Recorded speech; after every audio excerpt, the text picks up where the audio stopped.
नमस्कार, आगाज टाइम्स देख रहे हैं आप। मैं हूं आपके साथ पलक शर्मा। खबर मथुरा से है, जहां आपको बता दें कि 2027 के चुनाव को लेकर आगाज टाइम्स की टीम ने राष्ट्रीय लोकदल के वरिष्ठ नेता कुंवर नरेंद्र सिंह से की खास बातचीत। आगामी चुनाव को लेकर किस तरह की रणनीति रहने वाली है, उनके द्वारा बताया गया कि अगर पार्टी उनको मौका नहीं देगी तो वह किसी और पार्टी से यहाँ निर्दलीय चुनाव लड़ेंगे। और वहीं उनके द्वारा अयोध्या राम मंदिर में हुए करोड़ों रुपए की मांग एवं हेरा फेरी को लेकर भी बोला कि इस प्रकरण का माननीय प्रधानमंत्री जी को संज्ञान लेना चाहिए।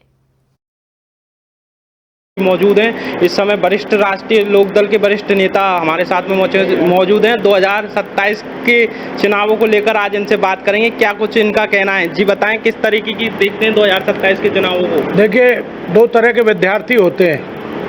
एक तो जब एग्ज़ाम आते हैं तब पढ़ाई शुरू करते हैं जी। पढ़ना शुरू करते हैं महीने 2 महीने पहले से, और एक 12 महीने में से कुछ महीने छुट्टियों के घटा लीजिए तो पूरे साल पढ़ाई करते रहते हैं। तो हम उस विद्यार्थियों में से हैं जो पूरे साल पढ़ाई करते हैं। और लगभग 30-34 वर्ष हो गए। मैं 82 में प्रमुख हो गया था और 96 तक रहा। तो 3 वर्ष चुनाव नहीं हुए थे तो मैंने ही कंटिन्यू किया, जैसे आजकल प्रधान कर रहे हैं। हालांकि इनको तो पावर नहीं है, मुझे तब पावर पूरे थे।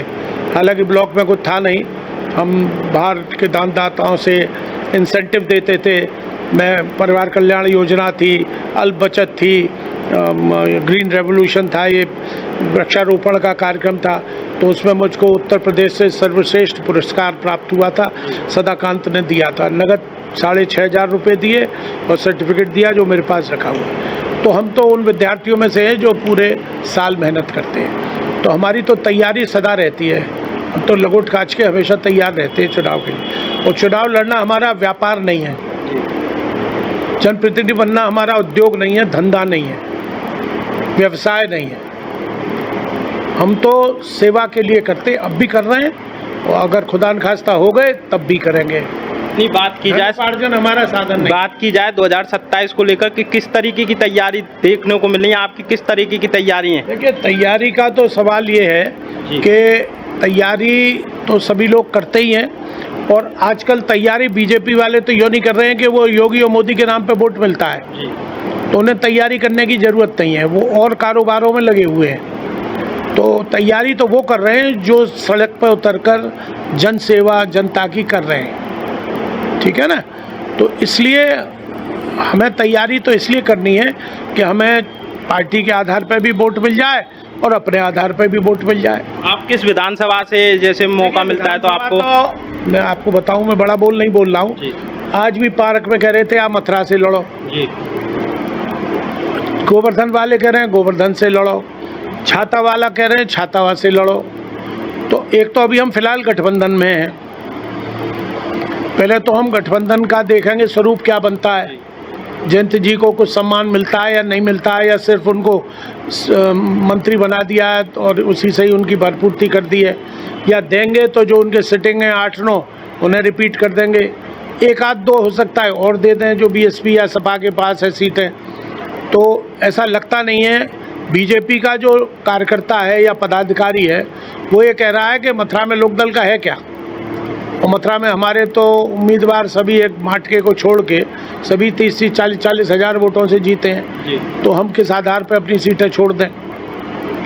अच्छा, माट वाले जो हैं वो अपने को बहुत ताकतवर समझ रहे हैं, चूँकि उनकी माताजी ऐसी लेनी फागनी मरी कि वो पूरे मोदी जी के अलावा सभी राष्ट्रीय नेता पदाधिकारी यहाँ आ गए। तो अब उनको ये है कि मेरी तो टिकट कटेगी कैसे। तो हमें भी ऐसा ही लगता है कि उनकी शायद न कटे टिकट। तो उम्मीद बहुत कम है। फिर भी अगर जैन जी अपने प्रभाव प्रताप से कुछ टिकटें सीटें ले लें तो हम भाग्यशाली समझेंगे लोकदल के कार्यकर्ताओं को, जिनको मिल जाए अगर टिकट। तो हम प्राथमिकता तो हमारी, चूँकि मैं गोवर्धन से लड़ चुका हूँ, लड़ा तो मैं छाता से हुई हूँ, लेकिन वहाँ परफॉर्मेंस अच्छी नहीं थी, 10-12 हज़ार वोट ही मिला था। लेकिन अब ठाकुर, खास तौर से नरौली कांड के बाद से ठाकुरों में एक उमंग और उत्साह मेरे प्रति आकर्षित हुई है। आकर्षण मेरा बढ़ा है, मेरी टीआरपी बढ़ी है, क्योंकि जाटवों से जाट भी दुखी हैं और ठाकुर भी दुखी हैं। तो इसलिए उनमें प्रसन्नता है और वो कह रहे हैं कि आप लड़िए हम आपके साथ हैं। नहीं, बात की जाए जैसे कि आप ना कोई विधायक ऐसा करता है जैसे आप करते हैं, जो गरीब ऐसे अभी कोई आपके पास पीड़ित आ जाए तो आप तुरंत ही आप जिलाधिकारी या महाकार्यालय तुरंत आप उसको बैठाल के अपनी कार में लेके पहुंच जाते हैं, ऐसा कोई विधायक नहीं करता। लेकिन आप पे इतनी पावर ना होने के कारण फिर भी आप इतना लोगों का सहयोग करते हैं, कहीं ना कहीं आपको प्यार दे रहा है जनता, क्या कहना उसको लेकर? प्यार भी है और उन लोगों का मुझ में विश्वास भी है, इसीलिए आते हैं। ऐसे ऐसे लोग आते हैं जिनको मैं जानता भी नहीं, उनकी बिरादरी भी नहीं जानता, उनका गांव भी नहीं जानता, उनका घर भी नहीं जानता, उनकी जात भी नहीं जानता, लेकिन वो फिर भी आ जाते हैं। यानी कोई बताता है उनको क्या है। कल बंजारे आ गए, उनके लड़के को उठा के बंद कर दिया था। नहीं, लोगों का कहना है, जो लोग आम जन के लिए भी करता हूँ फोन, न उनका वोट से मुझे मतलब, उनका वोट है भी कि नहीं है, न मैं वोट के लालच में कोई काम करता हूँ। मेरे तो दरवाजे पे जो आ जाता है, असहाय, गरीब, निर्धन, मजलूमी जो व्यक्ति आता है, असहाय आता है, उसकी मैं मदद करता हूँ। जब भी कुबेर नारायण सिंह नाम यूं ही नहीं है, गरीबों के मसीहा आपको कहा जाता है। नहीं हूँ मैं, खैर ये तो कहने सुनने की बात है। आप जो लोगों के साथ में आपका जो प्यार है, लोग बताते हैं कि आप तुरंत किसी पे एहसान नहीं करता, ये मेरा धर्म है, कर्तव्य है। अब इस उम्र को पकड़ गया हूँ मैं कि अब मैं क्या नाम है, किसी नौकरी तो कर नहीं सकता। व्यापार करके देख लिया, उसमें करोड़ों रुपए के घाटे हो गए, तो व्यापार से भी अब भगवान की दया से 2 वक्त की रूखी सूखी मिल रही हैं, तो उसमें मैं प्रसन्न हूँ। और ये आप सही कह रहे हैं, मैं जब उन लोगों की मदद करता हूँ तो मुझको बड़ी आत्मसंतुष्टि होती है, नींद बहुत बढ़िया आती है। खटिया पे पड़ने के 2 मिनट में सो जाता हूँ। तो वो श्रम और परिश्रम से, कल भी एक लड़की को, एक गुजर का लड़का भगा के पलवल ले गया। कल मुझे कई महत्वपूर्ण जगह जाना था, पतंगबाजी का वो था, प्रमोद गर्ग कसेरे कराया था, उसमें जाना था। फिर मुझे वहाँ गुड्डू गौतम की लड़के की सगाई में आगरा जाना था, वो उठावनी थी, रामकिशोर की सास मर गई, वहाँ जाना था। कई महत्वपूर्ण जगह जाना था मुझे, लेकिन एक वहाँ 36 का प्रोग्राम था, वहाँ फुटसुरीर में प्रधान जी हैं शाम, उनके यहाँ बैठ तो आया था, लेकिन बुलाया था, लेकिन मैं नहीं जा पाया। मैंने प्राथमिकता वो लड़की, एक फौजी की लड़की भगा के गुजर का लड़का पलवल ले गया है। आ भी गई थी, कोर्ट से आदेश भी कर दिए, फिर भी उसके बाद वो, आजकल ये मोबाइल हत्या की जड़ है सबसे बड़ी। ये लड़के लड़कियाँ आजकल बहुत परिवार को भी परेशान कर रहे हैं, माँ बाप को भी परेशान कर रहे हैं और ख़ुद भी परेशान। कल मैंने उस लड़की की हालत देखी, मुझे नहीं लगता कि उसका लंबा जीवन है। मैंने उस बच्ची को समझाया भी, लेकिन वो अभी उससे मांग भरी हुई है। और तो उसके भी गया, मैं उसे जानता भी नहीं हूँ, फौजी को सदर में रहता है। एसपी से कह के मैंने पुलिस फोर्स भी कल ले गया था संग, तो दिन भर उसमें लग गया मेरा। जिस तरीके से तो आपने, वो मेरा एक स्वभाव बन गया है, समझ लीजिए, मेरे रूटीन में आ गया है, तो इसलिए मुझे कोई तकलीफ नहीं है। मैं प्रसन्न हूँ और प्रयास करूँगा कि मुझे टिकट मिले, गठबंधन से मिल जाती है तो बहुत अच्छा, नहीं तो विकल्प है, मैं लड़ूंगा। और लड़ने के लिए नहीं लड़ूंगा, जीतने के लिए लड़ूंगा। अगर आपको टिकट गठबंधन से नहीं मिलती तो आप किससे? फिर विकल्प सोचूंगा मैं, और पार्टियां भी हैं जो मेरे को दे सकती हैं, मुझे उम्मीद है। और लोग तो कह रहे हैं निर्दलीय लड़ो, यहाँ तक लोगों की भावना है मेरे प्रति कि आप निर्दलीय, और निर्दलीय जीतते हैं लोग, ऐसी बात नहीं है। राजा मान सिंह 20 साल 30 साल निर्दलीय जीते, और बहुत से जीते, टीकाराम पुजारी निर्दलीय जीते, और वो पेमा धोबी निर्दलीय जीता, पप्पू यादव देखिए MP है निर्दलीय, एक वो भाटी है निर्दलीय, तो ऐसे निर्दलीय भी जीतते हैं, कोई ऐसी बात नहीं है। तो मैं कर्म में विश्वास रखता हूँ। अकर्मण्य वादके रस्तु महाफलेषु कदाचन, भगवान कृष्ण ने अर्जुन से यही कहा था कि कर्म कर, फल की चिंता मत कर, फल ईश्वर दे। जैसा कि मैं, ईश्वर पर विश्वास है, और मैं हमेशा कहता हूँ कि भगवान क्या देर है अंधेर नहीं है, तो मैं इसी उम्मीद पर टिका हुआ हूँ। अब उम्मीद पूरी होगी नहीं होगी ये तो प्रभु जाने, लेकिन मेरा प्रयास यही है कि मैं चुनाव 27 में लड़ूंगा और 29 में भी लड़ूंगा। जिस तरीके से आपने भी सुना होगा कि देश में एक चर्चा चल रही है राम मंदिर के छड़ावे को, हेरा फेरी को लेकर, उसमें आपका क्या कहना है? जिस तरीके से मतलब कि CCTV कैमरे वगैरह भी लगे हुए हैं, फिर भी ये घटना हो गई, ये बहुत ही दुखद है, बहुत ही, मैं क्या कहूँगा, अद्वितीय है। इससे ज़्यादा कुछ हो नहीं सकता। और धर्म के नाम पर एक ईंट 1 रुपया शुरू में मांगा था। जी। मैंने भी, अब उस अमाउंट को नहीं खोलूँगा, अच्छी खासी धनराशि यहीं आए थे मांगने, जबकि हम पार्टी में नहीं थे, लेकिन भगवान राम के वंशज हैं हम, इसलिए हमने भी दान दिया। मेरे परिवार से लाखों रुपया गया है, मैं इतना कह सकता हूँ। अमाउंट खोलना शोभा नहीं देता। अब तो लोग खोल रहे हैं। वो एक सिंधी परिवार है, वो कह रहा है हमने जाने 200 किलो चांदी चढ़ाई है। एक गुजरात के ही है, वो कह रहे हैं हमने 3 करोड़ का एक हार दिया है, नहीं देता। अब तो लोग खोल रहे हैं। वो एक सिंधी परिवार है, वो कह रहा है हमने जाने 200 किलो चांदी चढ़ाई है। एक गुजरात के ही है, वो कह रहे हैं हमने 3 करोड़ का एक हार दिया है। तो ऐसे कितने होंगे जिन्होंने नाम भी नहीं लिया है, लेकिन ये अगर हुआ है तो बड़ा दुर्भाग्यपूर्ण है, अशोभनीय है। नैतिकता के आधार पर सरकार को त्याग पत्र दे देना चाहिए, मुझे कहना नहीं चाहिए, लेकिन जो भगवान के राम पर जीत के आए हों, धर्म के जीत के आए हों, हिंदू के नाम पे जीत के आए हों, उनके घर में चोरी हो रही है? इससे ज़्यादा और शर्म की बात क्या होगी? इसकी कोई जांच वांच नहीं होनी चाहिए। मालूम है किन्ने किया है, किन्ने कराया है, पैसा कहाँ गया है, कहाँ लगा है, ये सब पता है, सब मालूम है। लीपापोती हो रही है। जिस तरीके से SIT जांच हुई है अभी, उसके बाद क्या CBI जांच होनी चाहिए? एक बात बताइए, चंपत राय ने 2 करोड़ 47 लाख में जमीन खरीदी और 19 करोड़ में बेची, 19.5 करोड़ में। 2 घंटे 3 घंटे में ट्रांजैक्शन हो गया। उसकी जांच हुई? उसमें कोई निकला?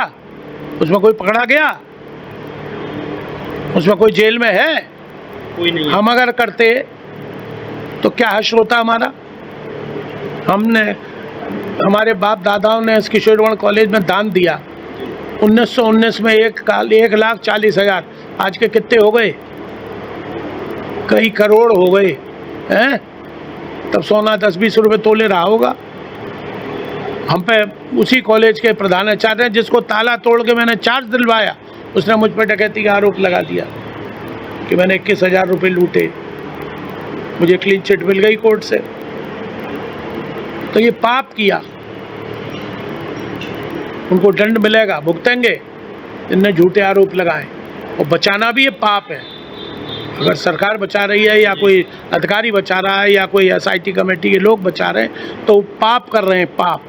नौकरी चाहे उनकी चली जाए, लेकिन उनको ईमानदारी से सत्य बोलना चाहिए। भगवान राम के मंदिर में जो पैसे की चोरी हुई है, उसका जल्द से जल्द जनता के सामने उसका सब निकल के सच्चाई आनी चाहिए, जिससे कि भविष्य में, और वो दंड मिला है सार्वजनिक रूप से चौराहे पे, जिससे कि भविष्य में उनको करने की हिम्मत न हो, कल्पना न हो कि हम मंदिर में चोरी। यहाँ भी आरोप लगा दिया मंदिर पे, मथुरा पे भी तो आरोप लगाया है उसे फलाहारी ने कि साहब इन्होंने यहाँ चोरी करी है। अब वो उसको ये हो रहा है कि साहब ये लीपापोती कर रहे हैं। कपिल शर्मा जी का भी बयान सुना मैंने, औरों के भी सुने। तो ये दुर्भाग्यपूर्ण है कि नहीं है? जब तक इसकी सच्चाई सामने नहीं आएगी, मंदिरों के गुरुजी, मंदिरों का जब तक नहीं होगा पर्दाफाश, तब तक और संस्थाएं कैसे बचेंगी? जब मंदिर ही नहीं बचता है तो और संस्थाओं में चोरी कैसे बचेगी? चोरी चकारी जो होती है, रिश्वतबाजी जो होती है, जमाखोरी जो होती है, वो कैसे बचेगी? तो इसके लिए सरकार को प्रभावी कदम उठाने चाहिए। प्रधानमंत्री को इसमें खुद इंटरवीन करना चाहिए। इसको यूपी पे न छोड़ें। और फिर एक बात मैं पूछता हूँ, मंदिर की चोरी का पर्दाफाश अखिलेश यादव ने कैसे कर दिया? अखिलेश यादव तो शायद दर्शन करने भी आज तक नहीं गए वहाँ। उनको किसने बताया? घर का बेदी लंका ढाए, आज भी विभीषण है। भले ही वो राम के संग तब रहा होगा विभीषण, लेकिन आज भी वहाँ विभीषण है। अखिलेश यादव को भी किसी भाजपा के ने, RSS के ने, VHP के ने, बजरंग दल के ने, किसी ने वहीं के व्यक्ति ने, पुजारी ने, पंडित ने, किसी ने बताया होगा कि यहाँ चोरी हुई है। नहीं तो कैसे पता लग गया विपक्ष को? वहाँ का कोई कर्मचारी बताता, वो पिंटू है कौन है वो बताता कि यहाँ चोरी हुई है, तो हमें समझ में आती बात। वहाँ का कोषाध्यक्ष बताता, वहाँ का सचिव बताता, वहाँ का अध्यक्ष बताता, कोई बताता, तो मान लेते कि हाँ भाई वो वहाँ काम कर रहा था, उसको पता लग गई चोरी हो रही है। एक अनजान आदमी जिसका कोई मतलब नहीं उस मंदिर से, जिसके जीर्णोद्धार में वो कहते हैं उनके पिताजी ने तो गोलियां चलवाई थी। लेकिन आज की स्थिति बिल्कुल बदली हुई है, परिदृश्य राजनीति का बदला हुआ है, स्वार्थ की राजनीति हो रही है, लाभ की राजनीति हो रही है। ये देख के हमें तो बड़ा दुख होता है साहब। हमने तो बचपन से इस घर में राजनीति देखी। अब वे तो ग्रैंडफादर 62 में ही MP हो गए थे, ब्रिटिश काउंसिल थी उसके मेंबर रहे वो, मेरे ताऊ राज्यसभा के सांसद रहे, फिर लगातार राजस्थान विपक्ष के नेता भी रहे और स्पीकर भी रहे, वो तो मुख्यमंत्री होते होते रह गए। तो आज परिस्थितियां राजनीति की, एथिक्स की नहीं रही। आज ईमानदारी की राजनीति नहीं है, आज व्यावसायिक राजनीति होगी, लाभ की होगी, सुविधा की राजनीति होगी, मैटर ऑफ कन्वीनियंस जिसे इंग्लिश में कहते हैं, वो हो गया। तो ये बड़ा दुर्भाग्यपूर्ण है, इस पर चेक लगना चाहिए, नहीं तो ये हमारा देश विखंडित हो जाएगा। वो अखंड भारत कहते हैं ना, अखंड भारत था, वो अब अखंड नहीं रहा, विखंडित हो रहा है। मैं इसके दूरगामी परिणाम अच्छे नहीं देख रहा हूँ। देश की परिस्थितियाँ, नौजवान आज भटक रहा है। नेट पे देखिए आप, कितनी बार होगा ये घोटाला। पहले मुझे ध्यान है एक एक्सीडेंट हो गया था, रेल मंत्री थे लाल बहादुर शास्त्री, उन्होंने त्यागपत्र दे दिया था। दिया था नहीं दिया था? फिर वो चरित्र था, वो मॉरल था। जरा जासी घटनाओं पे अपनी नैतिक जिम्मेदारी मानते चिपके पड़े हुए पदों से। अरे भाई त्यागपत्र दे दो, लाखों करोड़ों बच्चों के भविष्य से खिलवाड़ हो रहा है, कब दोगे त्यागपत्र? क्यों नहीं दोगे त्यागपत्र? कमा लिया बहुत जो कमाना था। ये अच्छा नहीं है, देश हित में नहीं है। इसको समाज को एक संदेश देना चाहिए, सरकार को। विदेश आप जाइए, खूब अच्छी बात करिए, खूब लोगों से मिलिए, उस पर हमें कोई आपत्ति नहीं है। लेकिन हमारे धर्म से, हमारे संविधान से, देश की स्वतंत्रता, एकता, अखंडता से अगर खिलवाड़ होगा तो यहाँ का भी फिर नेपाल का सा हाल होगा, श्रीलंका का सा हाल होगा, बांग्लादेश का सा हाल होगा। वो दिन दूर नहीं, सब्र का बांध टूटेगा। इसलिए समय रहते हमको समझना चाहिए, देश को संभालना चाहिए। देश की युवा पीढ़ी, माननीय प्रधानमंत्री जी हमेशा कहते हैं 70% तो नौजवान है, तो नौजवानों के भविष्य से खिलवाड़ हो रहा है। क्या संदेश दे रहे हो आप? महापुरुषों की जयंतियां मनाते हैं हम, इसलिए मनाते हैं कि नई पीढ़ी को संदेश जाए, नई पीढ़ी को ये संदेश जाए कि हमारे महापुरुष, हमारे पूर्वज ऐसे थे। चाहे वो महाराणा प्रताप हो, चाहे वीर शिवाजी हो, लक्ष्मीबाई हो, अवंतिकाबाई हो, अहिल्याबाई हो, अमर सिंह राठौर हो और रानी लक्ष्मीबाई हो, पृथ्वीराज चौहान हो, जितने भी वीर पुरुष हुए। मैं तो राजनीति भी कहता, अटल जी को भी हम सम्मान करते हैं, वो भी विद्वान थे। और भी जितने महापुरुष हुए हैं, हम किसी को क्या। मैं आपको एक इंस्टेंस सुनाऊं, मैं अभी अमेरिका गया था, लंदन गया था। अमेरिका भी पहले हुआ है, लंदन गया था अभी 3-4 साल पहले। तो वहाँ हम लोग एक जो टैम नदी है उस पर सारे घूम रहे थे। तो वहाँ कुछ लोग, जारी दूर जा देख रहा था कि लोग यूँ झुक रहे थे, जाते में झुकते थे, चले जाते थे। तो मुझे बड़ा आश्चर्य हुआ। मैं समझा ईसा मसीह की कोई स्टैचू वगैरह लगी होगी तो उसके आगे नतमस्तक हो रहे हैं ये लोग। तो जब चलते चले गए, करीब 8-9 किलोमीटर दूर था वो, तो वहाँ देखा तो गांधी जी का बस लगा हुआ है, और उस पर पूरा पत्थर पे उनका जीवन चरित्र लिखा हुआ है। कोई अंग्रेज, चाहे वो लंदन का था, इंग्लैंड का था, या फ्रांस का था, या जर्मनी का था, कि रूस का था, कि अमेरिका का था, कहीं का भी था, चाहे भारतीय थे, वहाँ भारतीय बहुत घूम रहे थे। कोई छोटा बच्चा, लड़की, बुढ़ी, जवान, औरत, बुढ़ा, कोई ऐसा नहीं गया जो गांधी को बुद्ध को सलाम करके गया। तब हमें दिखा कि इस आदमी को, जिसने अंग्रेजों को भगाया भारत से, उसको वहाँ पूज रहे हैं, और यहाँ के लोग नाथूराम गोडसे को पूज रहे हैं। डूब के मर जाना चाहिए चुल्लू भर पानी में हत्यारे को। क्या बात कर रहे हैं आप? उसको बनिया कहा जाता है, पार्लियामेंट में खड़े होके, वो बनिया। हमें तो गांधी की जात भी नहीं मालूम थी कि बनिया है, बाद में पता लगा वो तो बनिया थे। उन्होंने जाति आधार पर देश को आज़ाद नहीं कराया, हर जात का था। अब्दुल गफ्फार खान उनके साथ थे। कौन ऐसा था महापुरुष जो उनके साथ नहीं था लड़ाई में? वही वक्त आज आ गया है। 21वीं पीढ़ी जरूर है, लेकिन समय आते हुए हमको इस देश की सुरक्षा करनी है, इसके संविधान की रक्षा करनी है, इसके अतीत की रक्षा करनी है, इसके पूर्वजों की रक्षा करनी है। तो मैं हाथ जोड़ के आपके चैनल के माध्यम से निवेदन करता हूँ कि अभी भी समय रहते हुए हम लोग संभल जाएं, इस देश को बचा लें, नहीं तो इसको टूटने में देर नहीं लगेगी। जैसा कि आपने देखा, हमारे साथ में रहे वरिष्ठ नेता राष्ट्रीय लोकदल के कुंवर नरेंद्र सिंह, उनके द्वारा बताया गया कि अगर समय रहते अगर देश को बचाना है तो ये होना पड़ेगा। इसी के लिए अपने आगाज टाइम के लिए मथुरा से पीयूष यादव के साथ हिमांशु यादव।